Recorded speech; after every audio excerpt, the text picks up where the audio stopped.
লাল সবুজের পতাকায় জড়িয়ে দেশে আনা হলো শরীফ ওসমান হাদির মরদেহ। সিঙ্গাপুর থেকে সন্ধ্যায় ঢাকায় পৌঁছায় জুলাই অভ্যুত্থানের সামনের সারির এই নেতার মরদেহ। পরে তাকে নেওয়া হয় জাতীয় হৃদরোগ ইনস্টিটিউটের হিমঘরে।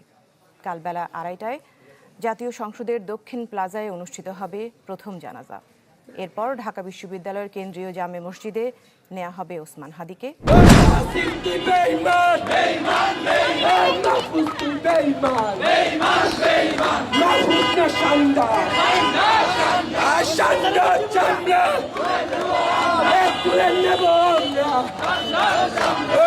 ক্লাব মঞ্চের মুখপাত্র এবং আমাদের জুলাইয়ের সম্মুখ যোদ্ধা বলিষ্ঠ কণ্ঠস্বর শরীফ ওসমান হাদি ভাইকে আজকে বাংলাদেশ বিমানের একটি বিশেষ ফ্লাইটে করে বিমানবন্দরে নিয়ে আসা হয়েছে।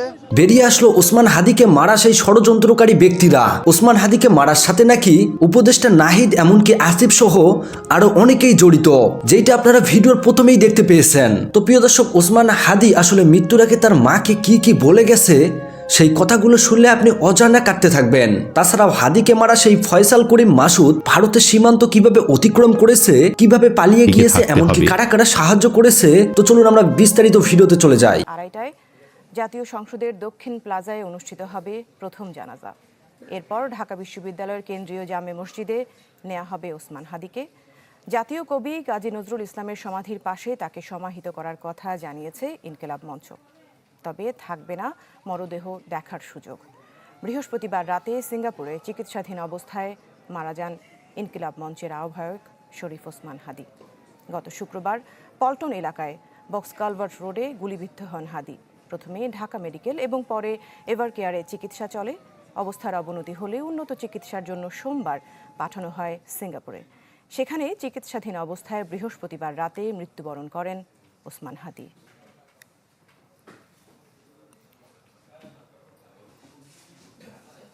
দর্শক, আমাদের সহকর্মীরা হৃদরোগ ইনস্টিটিউটের বাইরে রয়েছেন, কেউ কেউ ভেতরে যাওয়ার চেষ্টা করছেন। এই মুহূর্তে আমাদের সহকর্মী জিনিয়া কবির সূচনা আমাদের সাথে যুক্ত হচ্ছেন। আমরা একটু তার সাথে কথা বলে দেখতে চাচ্ছি। সেই সাথে আমরা শামিমা সুলতানাকেও দেখতে পাচ্ছি। আমরা একটু সূচনার কাছ থেকে জানতে চাচ্ছি এই মুহূর্তের কি অবস্থা, হিমঘরে কি রাখা হয়েছে কিনা, পারিপার্শ্বিক সব কিছু মিলিয়ে বলবেন।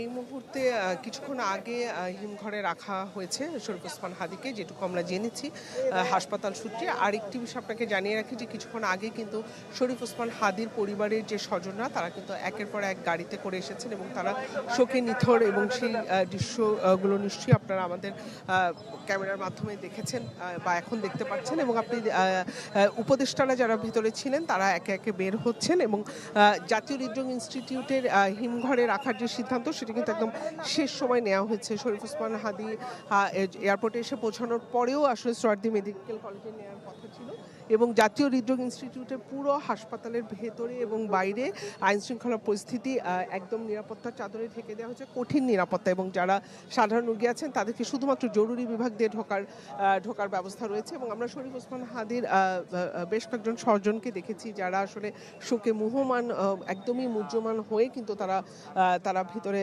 যাচ্ছিলেন হসপিটালের। এবং যারা আসলে সাধারণ মানুষ যারা আছেন তারা কিন্তু তাদের সাথে আমাদের কিছুটা কথা হয়েছে। তারা বলেছেন যে হয়তো শরীফ ওসমান হাদি মৃত বা সে হয়তো বা নেই, কিন্তু তার যে আদর্শ, তার যে নেতৃত্ব, সেই চেতনাকে তারা সারা জীবন সম্মান করবেন, তারা সেই চেতনাকে তারা ধারণ করবেন। এবং সে কারণেই কিন্তু এখানে এত মানুষের ঢল। এবং আপনি দেখতে পাচ্ছেন পুরো হসপিটালের সামনের পরিস্থিতি কিন্তু এমনই। এবং সিঙ্গাপুরে তার মৃত্যুর খবর শোনার সাথে সাথে কিন্তু সারা দেশ উত্তাল হয়ে পড়ে।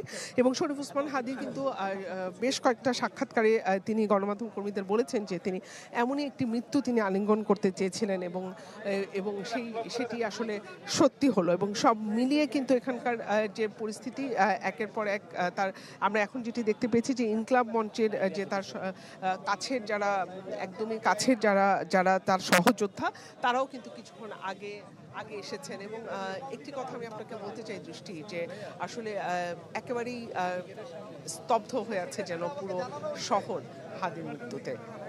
ফিরে এসেছে বাংলার মাটিতে ওসমান হাদি। তবে সেই ওসমান হাদি আর কোনোদিন কথা বলতে পারবে না। তবে ওসমান হাদির শেষ ইচ্ছেটুকু পূরণ করতে হবে আপনার আমার। বাংলাদেশের মাটিতে ভারতীয় আধিপত্যবাদ থেকে শুরু করে আর কোনো বিদেশি আধিপত্যবাদ, হাসিনা এবং ফ্যাসিবাদকে মেনে নিব না। ওসমান হাদির ছোট্ট আরো একটি ইচ্ছে ছিল, ভাই আল্লাহ যদি আমাকে নিয়ে যায় আমার বাচ্চাটার দিকে একটু খেয়াল রাখেন। এই কথাটা আমি বলতে পারিনি। এই হচ্ছে ওসমান হাদির একমাত্র রাজপুত্র, যাকে ওসমান হাদি একজন বিদ্রোহী বানাতে চেয়েছিল।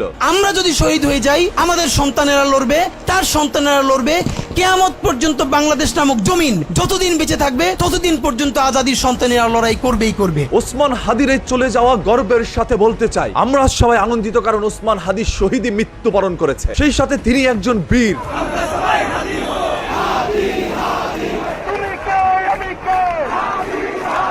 একজন বীরের চলে যাওয়াই পুরো বাংলাদেশকে একবার নাড়াচাড়া করে দিয়েছে।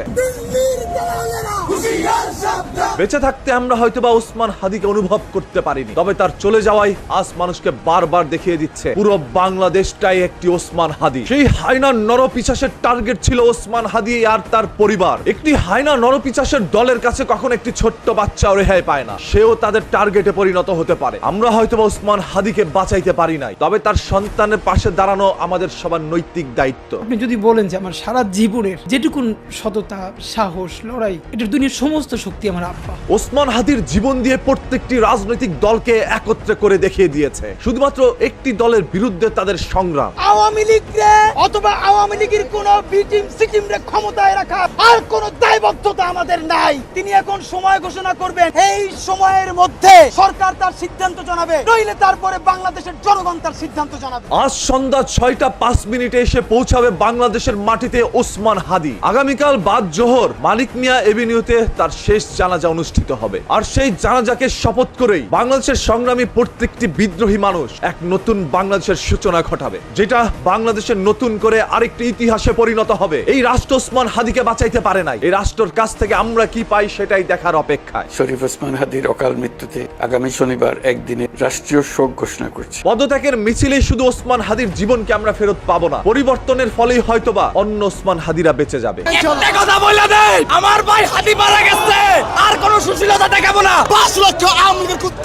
তুলাইতে পারি নাই, তুলাইতে পারলে আজকে আমাদের বাইরে মরতে হইতো না। আমাদেরকে ভিখারি ভাববেন না যে দয়া চাইবো, আমরা বিদ্রোহী তাই অধিকার ছিনিয়ে নিতে জানি। ইতিহাস বদলায় না ভদ্রতায়, ইতিহাস বদলায় প্রতিবাদে। আমরা প্রশ্ন করি বলেই বিপদ, কারণ প্রশ্নই শাসনের সব থেকে বড় শত্রু। ইতিহাস সাক্ষী, যাদেরকে সবাই ছোট মনে করেছিল একদিন তারাই পুরো চিত্রটাকে বদলে দিয়েছে। আমরা ভদ্র ছিলাম বলেই এতদিন তোরা টিকে ছিলি, ভদ্রতা শেষ হয়ে গেলে কি হয় সেটা ইতিহাস খুলে দেখ। আমাদের কণ্ঠ রোধ করলি, কথা বলতে দিলি না, এখন দেখ নীরবতায় চিৎকার করতে জানে। শুধু আমাদেরকে যদি কেউ গুলি করে মেরে ফেলে তাকে যেন ধরে বিচার করা। হাদির শেষ অসম্পূর্ণ স্বপ্নগুলোই সফল করা আপনার আমার পুরো বাংলাদেশের মানুষের দায়িত্ব। আসুন সেই সংগ্রামে আমরা সবাই অটুট থাকি। সময় এসেছে প্রতিবাদ করে বাংলাদেশে এক নতুন ইতিহাস লেখার। ইনকিলাব জিন্দাবাদ, ইনকিলাব ইনকিলাব ইনকিলাব ইনকিলাব।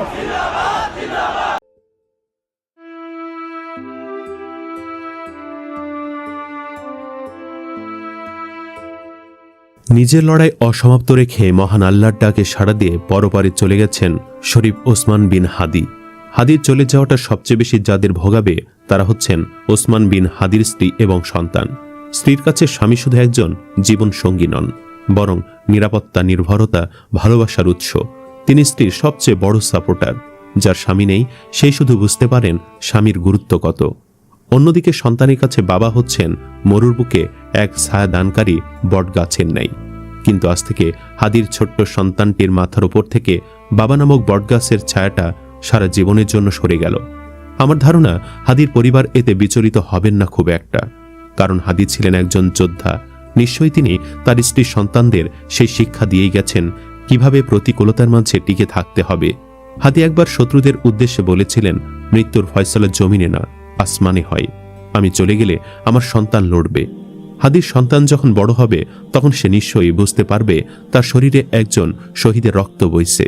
অন্যদিকে হাদির স্ত্রীর কথাই ধরুন, হাদির গুলি লাগা থেকে শুরু করে মৃত্যু পর্যন্ত তাকে ক্যামেরার সামনে দেখাই যাচ্ছে না, কারণ হাদির স্ত্রী জানেন দুনিয়া ক্ষণস্থায়ী। তিনি পর্দার বরখেলাপ করে ক্যামেরার সামনে আসতে চান না। এই মহিষী নারী জানেন 80 বছরের জিন্দেগি পেরিয়ে গেলেই তার স্বামীর সাথে তার বেহেশতে মোলাকাত হবে। খোঁজ নিয়ে জানা যায় ওসমান হাদির স্ত্রী অত্যন্ত পর্দানশীল একজন নারী। তিনি যে কোনো অবস্থাতেই তার পর্দা নষ্ট করবেন না। এই কারণে তিনি কখনো ক্যামেরার সামনে আসেননি। একই কারণে ওসমান হাদির আম্মাকেও কেউ কখনো ক্যামেরার সামনে দেখেনি। হাদির পরিবার একটি আলেম পরিবার হিসেবে এলাকায় সুপরিচিত। কোরআন হাদিসের শিক্ষা, নৈতিকতা ও দ্বীনি আদর্শে গড়ে ওঠা এই পরিবারের প্রায় সবাই আলেম। হাদির বড় ভাই মাওলানা আবু বকর সিদ্দিক বরিশাল গুঠিয়ার ঐতিহ্যবাহী শরফুদ্দিন আহমেদ সেন্টু প্রতিষ্ঠিত জামে মসজিদের ইমাম ও খতিব। তার মেজ ভাই মাওলানা ওমর ফারুক ঢাকায় ব্যবসা করেন। ওসমান হাদির 3 বোনের মধ্যে বড় বোনের স্বামী নলছিটি ফুলহরি আব্দুল আজিজ দাখিল মাদ্রাসার সুপার ও বাইপাস সড়কে আশরাফ আলী হাওলাদার জামে মসজিদের ইমাম মাওলানা আমির হোসেন। মেজ বোনের স্বামী মাওলানা আমিরুল ইসলাম ঢাকায় ব্যবসা করেন। আর ছোট বোনের স্বামী নলছিটি ইসলামিয়া ফাজিল মাদ্রাসার শিক্ষক মাওলানা মনির হোসেন। হাদির গ্রামের বাড়ি ঝালকাঠি জেলার নলছিটি উপজেলার খাসমহল এলাকায়। তার বাবা ছিলেন প্রয়াত মাদ্রাসার শিক্ষক মাওলানা আব্দুল হাদি। 3 ভাই ও 3 বোনের মধ্যে ওসমান বিন হাদি সবার ছোট। ইসলামী শিক্ষায় তাদের জীবনের মূল পথ নির্দেশক। কোরআন সুন্নাহর আলোকে জীবন পরিচালনা এবং সমাজে ন্যায়, সততা ও মানবিক মূল্যবোধ প্রতিষ্ঠায় তাদের মূল লক্ষ্য। ঝালকাঠির NS কামিল মাদ্রাসায় হাদির শিক্ষা জীবনের শুরু হাদির। পরে তিনি ঢাকা বিশ্ববিদ্যালয়ে ভর্তি হন। তিনি ঢাকা বিশ্ববিদ্যালয়ের রাষ্ট্রবিজ্ঞান বিভাগের 2010-2011 শিক্ষাবর্ষের শিক্ষার্থী ছিলেন।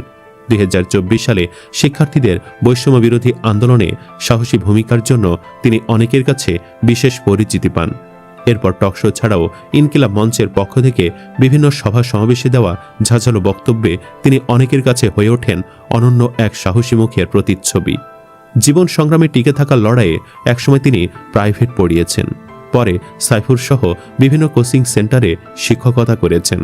সবশেষে ইউনিভার্সিটি অব স্কলার্স নামে একটি বেসরকারি বিশ্ববিদ্যালয়ে ওসমান বিন হাদি শিক্ষকতা করছিলেন। তিনি বরিশালের রহমতপুরে বিয়ে করেন। তার 1.5 বছরের একটি পুত্র সন্তান রয়েছে। হাদির বোন জামাই মনির হোসেন বলেন, ওসমান হাদি এমন একজন ব্যক্তি যার পা থেকে মাথা পর্যন্ত সম্পূর্ণটা দেশপ্রেম। ও শাহবাগের মোড়ে যা বলে পরিবারের সদস্যদের সাথেও একই কথা বলে। বাংলাদেশে স্বচ্ছ মানুষের রাজনীতি কেউ গ্রহণ করে না, এমন মন্তব্যে হাদি নিরুৎসাহিত হতেন তুলে ধরে তিনি বলেন, ও বলতো কারো না কারো শুরু করতে হবে, সেই থেকে শুরু করা। আমরা জানতাম এ ধরনের ঘটনা ঘটতে পারে। সে ফ্যাসিবাদের বিরুদ্ধে, বাংলাদেশের সকল অনিয়মের বিরুদ্ধে। হাদি বলতো, আমি শুরু করব, আমি হয়তো থাকব না, আমার দেখা দেখি হাজার হাজার হাদির জন্ম হবে। ওসমান হাদি ঠিক কোথায় অনন্য? এই প্রশ্নের উত্তর যদি সংক্ষেপে বলি তাহলে বলবো, অনেকে ভালো লেখে তবে ভালো বলে না, আবার অনেকে ভালো বলে তবে ভালো লিখতে পারে না, অনেকে বলেও ভালো লিখেও ভালো।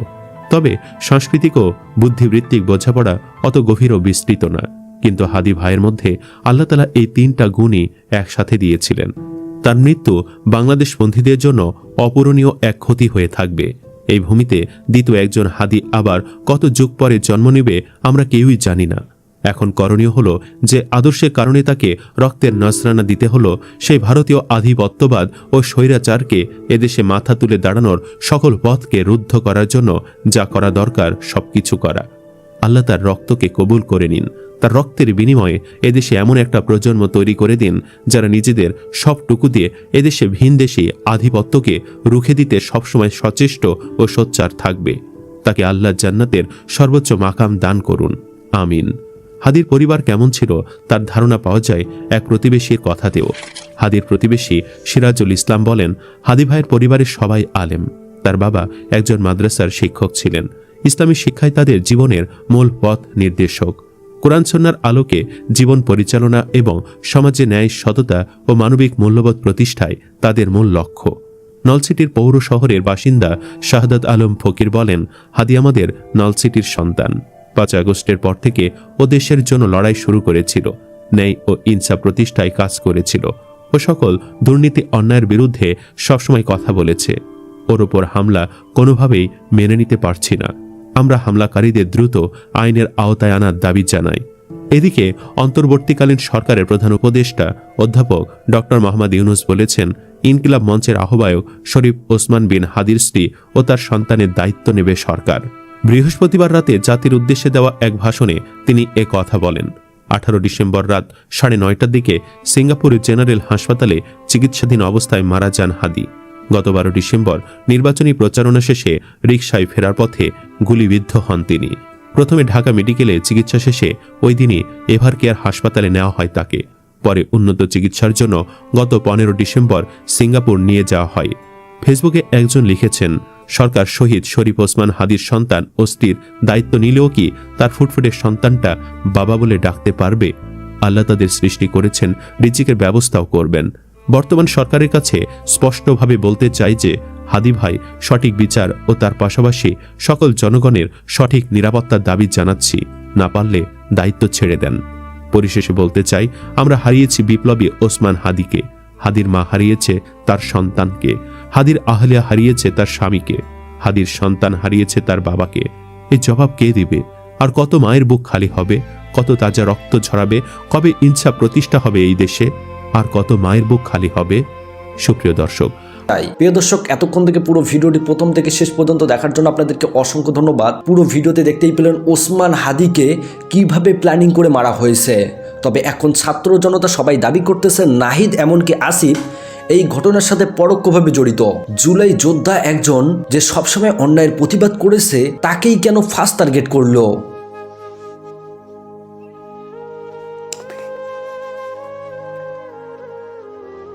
তবে ওসমান হাদিকে যে মেরেছে এই ফয়সাল করিম মাসুদ, সেইটা ইতিমধ্যে প্রমাণিত। তিনি যে বাংলাদেশ সীমান্ত অতিক্রম করে ভারতে গিয়েছে, এইটাও প্রমাণিত। প্রিয় দর্শক, পুরো ভিডিও দেখার পর আপনাদের মূল্যবান মতামত অবশ্যই কমেন্ট করে জানাবেন। পারলে ভিডিওটি উড়াদুড়ে শেয়ার করেন। আল্লাহ হাফেজ।